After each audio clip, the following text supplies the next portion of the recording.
Hello everyone. I'd like to take this opportunity to thank the programme chairs and the organising committee for inviting me to talk to you today. I was delighted and honoured to be asked to speak here at GSE.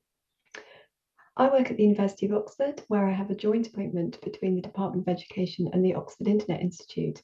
And through my research there, I've had a chance to really explore and consider the implications of using smart technologies in education. And I'd like to talk today about what some of those possibilities and challenges of using intelligent technologies for education might be, and also to highlight how I think it's a really important moment for all of us to shape the future direction of travel. So I'm going to do this in two parts. In the first part of the talk, I want to focus on the ways that smart technologies are shaping educational research, policy and practice, raising questions about how we define smart technologies, who holds expertise in this area, and what counts as knowledge, and who has most power in this space at the moment and likely in the future.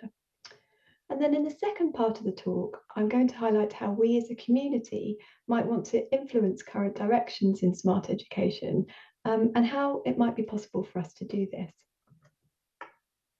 So as we all know, smart technologies are becoming a defining feature of many aspects of our lives, from working, communicating, shopping, relaxing, and of course, learning and education.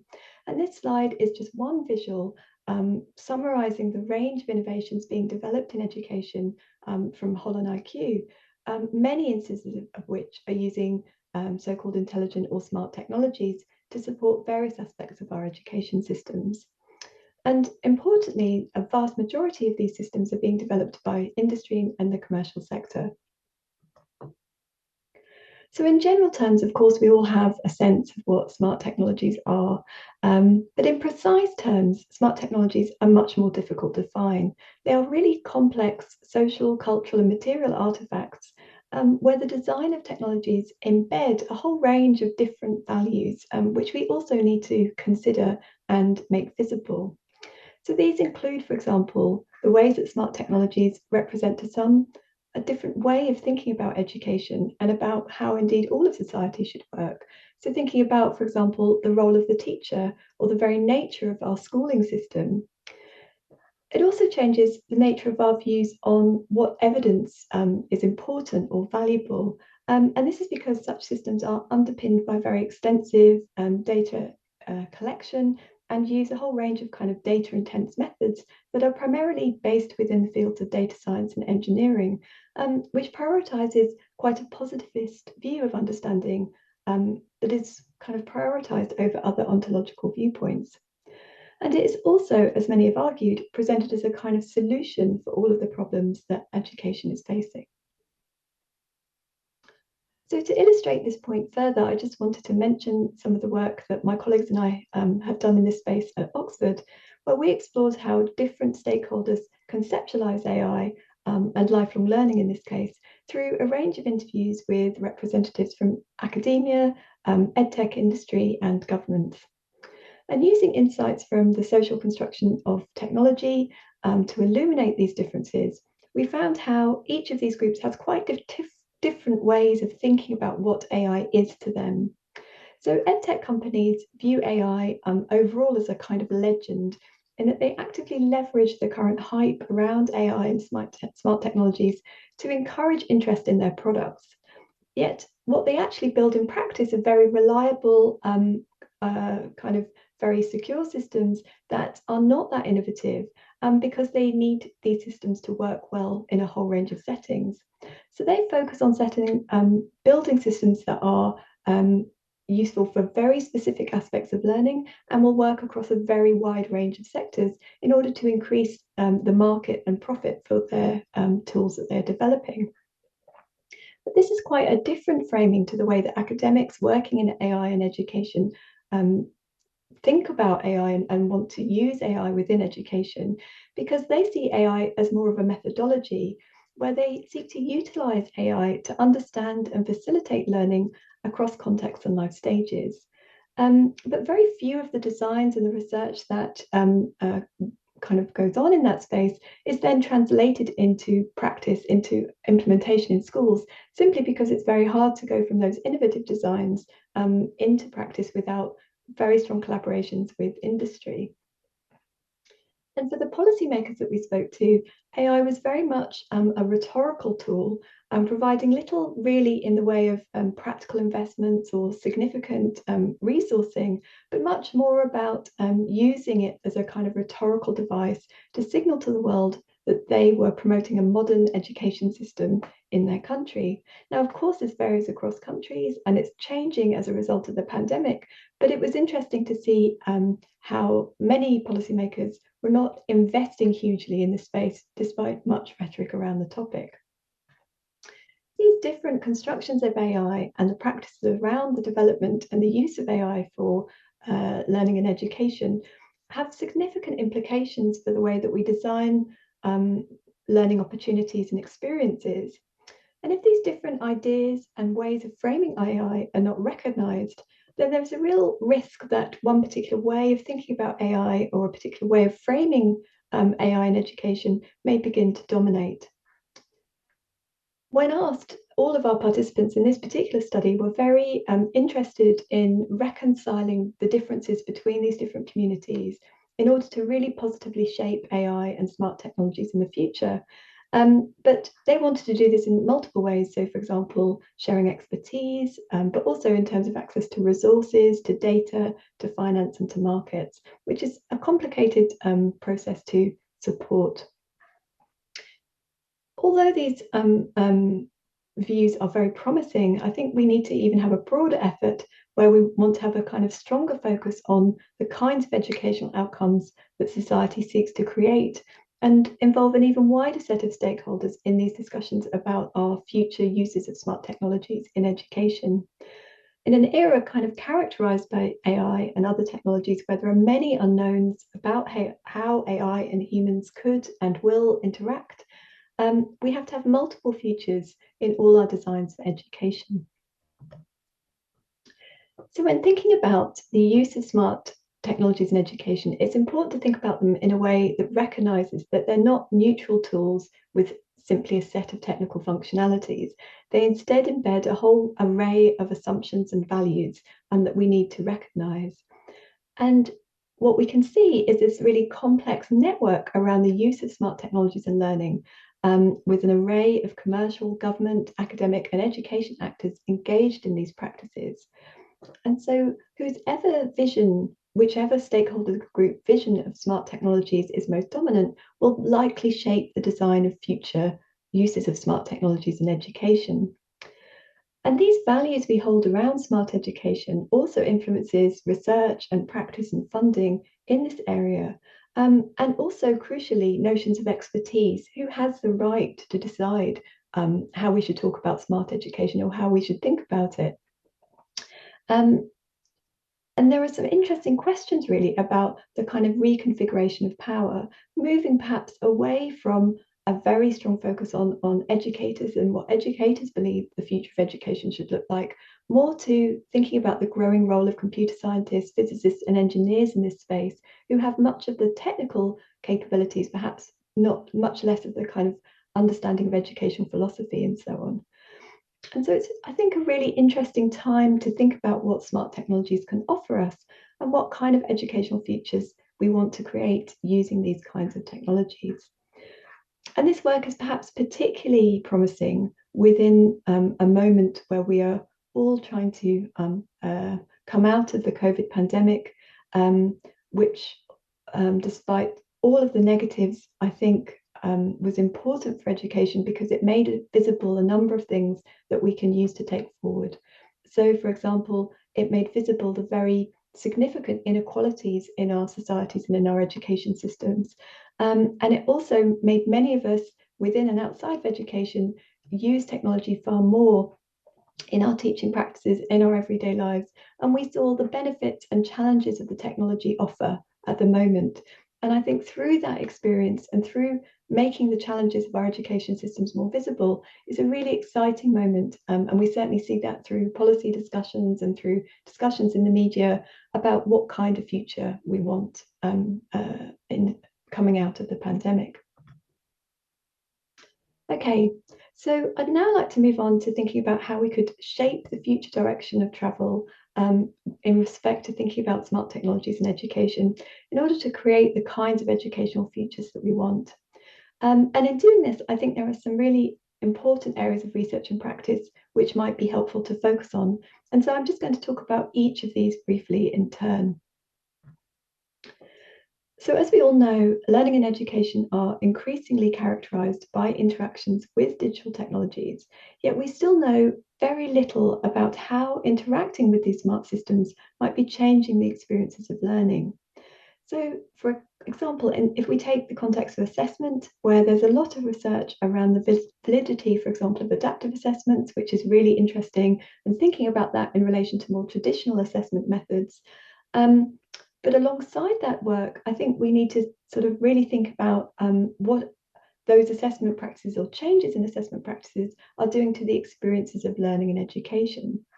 So one area of work, for example, where I think it would be interesting to explore more deeply is to think about the use of data-driven systems for assessing writing. So while some work has shown that automated systems are as good as humans at assessing work, there are some indications that students are starting to change their writing processes to meet the demands of these new systems. So through a number of qualitative studies, we've seen how plagiarism software is really changing the ways that students write. So in the UK and other countries across the globe, many student essays, particularly in higher education, are put through a system to check they're not plagiarizing other people's work. And if an essay looks too much like another paper, then this is flagged for a person to assess. And what we're seeing in some research is that students are beginning to change their writing practices, no longer putting ideas into their own words, but instead using a far higher number of direct quotes to reduce the risks of being accused of cheating. Another area that's related to this is to think about the long answer text. So for short answer texts, multiple choice and other kind of short response forms, then whether it's marked by a machine or a person seems not something that would significantly change the experiences of learning and education. But for an essay, I think that could be different as we change our writing for our audience. And as commentators like Audrey Waters on the slide here has pointed out, what does it mean to tell our students that we're actually not going to read their papers, but we're going to scan them and a computer will analyze them instead? What happens when we encourage students to express themselves in such a way that appeases the robot essay grader rather than a human audience? So I think there's some important research to do to explore how automated assessment may, even if it can accurately grade the work, may be changing the learning experiences as a result. And at the moment, I think that's an open question where we really need more research in this area. And when we start to think about it, there are multiple other contexts within schooling and higher education and universities where these kinds of issues may be really important to explore. A second area of work, and this is also related highlighted in other related fields, I think, is how we can design systems that support agency for both students and teachers. So smart systems risk students and teachers feeling a lack of expertise or a lack of control over the learning and teaching process because the belief that the smart technology has all the answers, has all the expertise. And I think an example of this might be the use of data dashboards. So dashboards can be used by individual students to track their own progress relative to other students or relative to their past progress, or by teachers to see how students are doing, or indeed by school inspectors, for example, to see how the teachers are managing their classes and managing their resources and so on. And there's a lot of research on the best way to design these dashboards and how to visualize this data in a meaningful way for these students and for these teachers, which is excellent. And they're quite complex to communicate because they might contain multiple sources of information that could be helpful to students and teachers. So their amount of activity, their number of logons, the number of posts, their length of posts, their learning networks, their school-based assessment scores, and so on. But this data and the visualizations that are used to try and communicate this data are again not neutral. They've been shaped by their creators to convey a particular set of messages.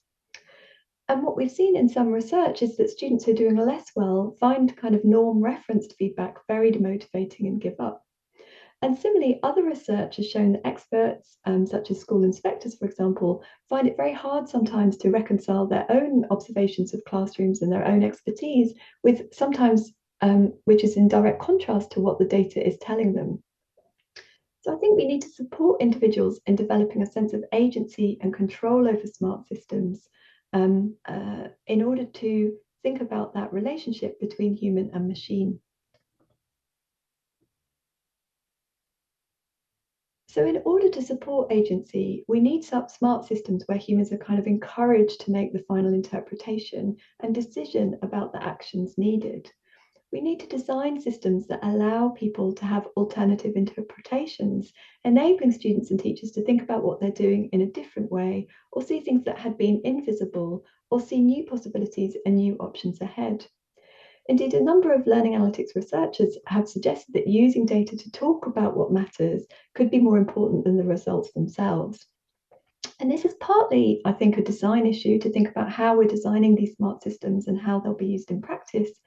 Um, but also, I think it's about enabling students and teachers to help them understand what this data can do, what it is good for, and what it is not so good at.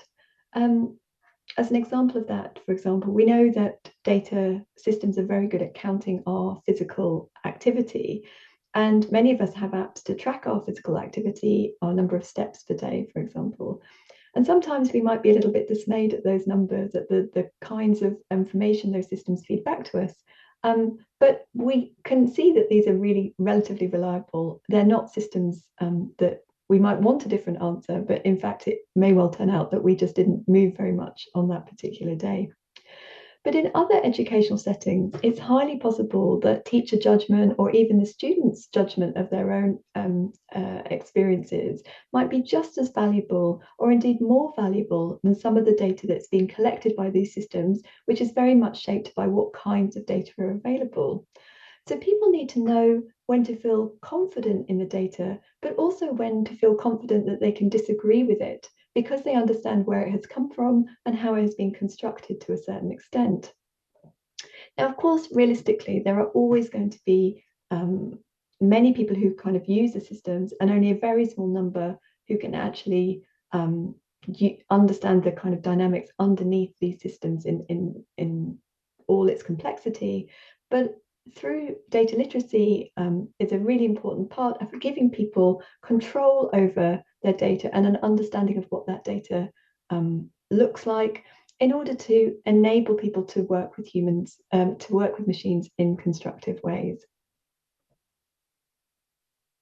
Another issue is, of course, ethics. And recently we carried out a systematic review of the literature on using digital trace data and the associated ethical implications, which of course underpins many of the smart systems that we are seeing and talking about at this conference. And we identified 4 overarching categories of ethical issues. The most popular theme discussed in the majority of these papers was around questions of privacy and informed consent and data ownership, in particular how to conceptualize privacy and how to account for different legal frameworks across the globe and how to obtain appropriate informed consent. Around a third of the papers discussed ethical issues related to validity, integrity, and interpretation of digital data, which highlighted the nature of the digital trace data itself and the various assumptions that are intertwined with the processes of collecting and analyzing people's progress through the use of that data. A much smaller proportion of the papers, around a tenth of them, focused on ethical decision-making and the obligation to act. So this area really focuses on questions about if and when it's appropriate to alert parents and young people to potential learning issues that can be detected by such systems. And this was most often discussed in the context of university dropout or students at risk. But this kind of question is, of course, relevant beyond that into schools and even into preschool settings. And finally, about a quarter of papers highlighted questions around governance and accountability. And these included studies that focused on the challenges of creating frameworks across the complex networks of actors often involved in the development of smart technologies for learning, which could include schools and commercial software providers and policymakers and researchers and others. So really thinking about how that complex network comes together to create an ethical product. And this, of course, is related to questions of fairness, accountability, and transparency. And I think there's a great potential for the field of education to draw even more on the fields of critical data studies to really think about how we can make these smart systems fair, accountable, and transparent. And this really relates to the need to consider groups that may not be properly represented in this data, either due to missing data or because of biased models, or because of the implicit biases of those making those models, who tend to be from a very particular aspect and part of society. But we also need to build systems that focus on the importance of local and regional practices, histories, and cultures, rather than thinking about systems that can be used across the globe, not accounting for this complexity in people's knowledge and experience and what we want from different education systems. There is also, of course, a need for systems that are accountable and transparent, and this has been a long-standing issue. One of the examples that really drew me into this space was an example by Cathy O'Neill in her book Weapons of Mass Destruction, where she talked very much about how a case in Washington in the US in 2009, where teachers lost their jobs on the basis of the fact that an algorithm had defined them as a poor teacher. Yet the algorithm was black boxed, and it meant that nobody could actually explain why these teachers were being and there was no way, or it was very difficult for them to challenge that decision. So really thinking about how these systems are built, and also the accountability mechanisms around them are so important, particularly in education where so many important decisions are made. But regardless of where these areas go in the future, or if I'm sure there will be multiple other areas that we will talk about at this conference, I think a really important way forward in developing smart systems for education is to think about the use of participatory approaches. These have been a long-standing use in research and practice in a whole range of different aspects of education. And I think they could be really valuable to connect all of the different stakeholders that are engaged in the space of smart education. And participatory design approaches are really helpful because they can encourage debate amongst all of those stakeholders, and it means that everyone owns the decisions being made. And I think this is really important for empowering educators and ensuring the public have confidence in the direction of travel. And given the varied kinds of expertise needed to exploit the data and the need to involve all stakeholders in conversations about smart education, I think the use of participatory design practices could be an important approach to actively design systems or change existing ones so they can help us develop the intelligent systems that we actively need and want as an education community. And it also encourages, I think, a kind of openness to development of new ideas and insights and the development of new theories. And all of these insights can be used in a way to both advance research and enhance the public good at the same time.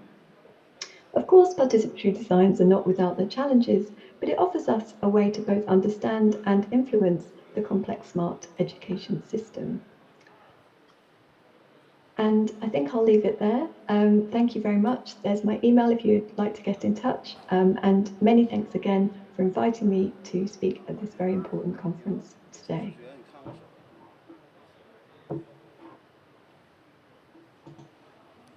非常感谢 Rebecca Eynon 教授的报告。